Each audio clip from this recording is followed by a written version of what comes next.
Next 9 news देख रही हैं आप और मैं हूं आपके साथ प्रज्ञा सिंह। ब्रजभूषण शरण सिंह के खिलाफ जहां कल दिल्ली के राउज एवेन्यू कोर्ट और पटियाला कोर्ट में पुलिस ने चार्जशीट और कैंसिलेशन रिपोर्ट को दाखिल कर दिया। पॉस्को एक्ट के तहत जो मामला ब्रजभूषण शरण सिंह के खिलाफ दर्ज था उसमें कैंसिलेशन रिपोर्ट को दाखिल किया गया और साथ ही जो 6 बालिग पहलवानों के आरोपों को लेकर के मामला ब्रजभूषण शरण सिंह पर चल रहा है उस पर 1000 पन्नों की चार्जशीट को दाखिल किया। इस बीच आपको बता दें कि केंद्रीय खेल मंत्री अनुराग ठाकुर ने पहलवानों को यह भरोसा दिलाया था कि अब ब्रजभूषण शरण सिंह के परिवार या फिर किसी भी करीबी को WFI में जगह नहीं दी जाएगी। लेकिन क्या अब केंद्रीय खेल मंत्री अनुराग ठाकुर अपने इस वादे को तोड़ने वाले हैं? ये सवाल लगातार उठ रहा है। आखिरकार क्यों?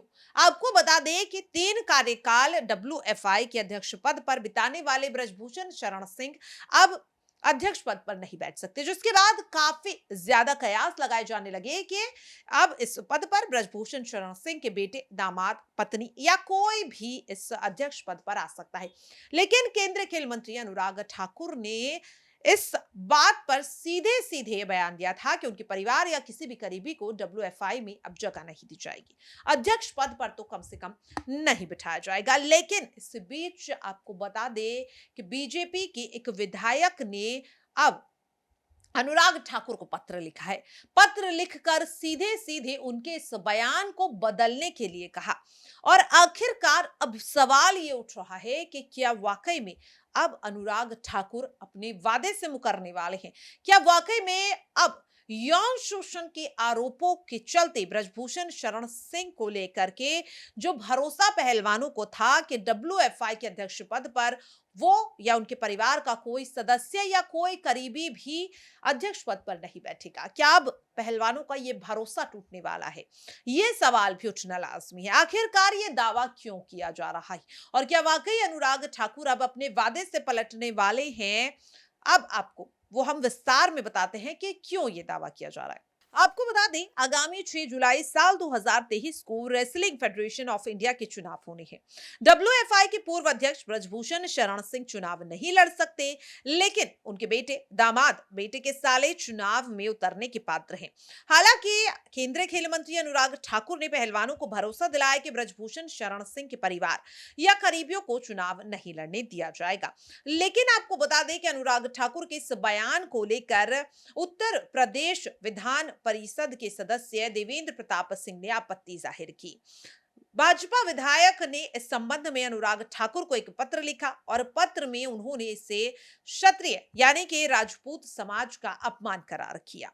देवेंद्र प्रताप सिंह पत्र में लिखते हैं, भाजपा सांसद ब्रजभूषण शरण सिंह के रिश्तेदारों और समर्थकों को अध्यक्ष पद का चुनाव लड़ने से रोकना आत्मघाती कदम होगा। इससे उत्तर प्रदेश की राजनीति में समाज का बड़ा वर्ग अपमानित महसूस करेगा। गोरखपुर फैजाबाद स्नातक परिषद सीट पर इस साल फरवरी को चौथी बार जीत हासिल करने वाली MLC देवेंद्र प्रताप सिंह ने 14 जून साल 2023 को इस बात की जानकारी दी। खबरों में कहा गया कि 7 जून को केंद्रीय खेल मंत्री और विरोध करने वाले पहलवानों संग बैठक में यह सहमति जताई गई कि ब्रजभूषण शरण सिंह या उनके परिवार के किसी भी शख्स को WFI के पद पर नहीं रखा जाएगा। अब ऐसे में सवाल लगातार ये उठ रहा है कि जो भरोसा यहां पर अब तक पहलवानों को केंद्रीय खेल मंत्री अनुराग ठाकुर से था, 2 बातों को लेकर के ब्रजभूषण शरण सिंह की गिरफ्तारी होगी और साथ ही WFI के अध्यक्ष पद पर ब्रजभूषण के परिवार के किसी सदस्य को नियुक्त नहीं किया जाएगा। क्या अब ये दोनों ही वादे अब टूटने वाले हैं? क्या केंद्रीय खेल मंत्री अनुराग ठाकुर अब अपनी वादा खिलाफी करते हुए दिखाई देंगे? ये देखना काफी दिलचस्प होगा। हालांकि आपको क्या लगता है कि अब ब्रजभूषण शरण सिंह के परिवार के किसी सदस्य को भारतीय कुश्ती संघ के अध्यक्ष पद पर नियुक्त किया जाना चाहिए या नहीं? अपनी राय कमेंट बॉक्स में जरूर शेयर करें और बाकी ऐसी खबरों के लिए देखते रहें नेक्स्ट 9 न्यूज।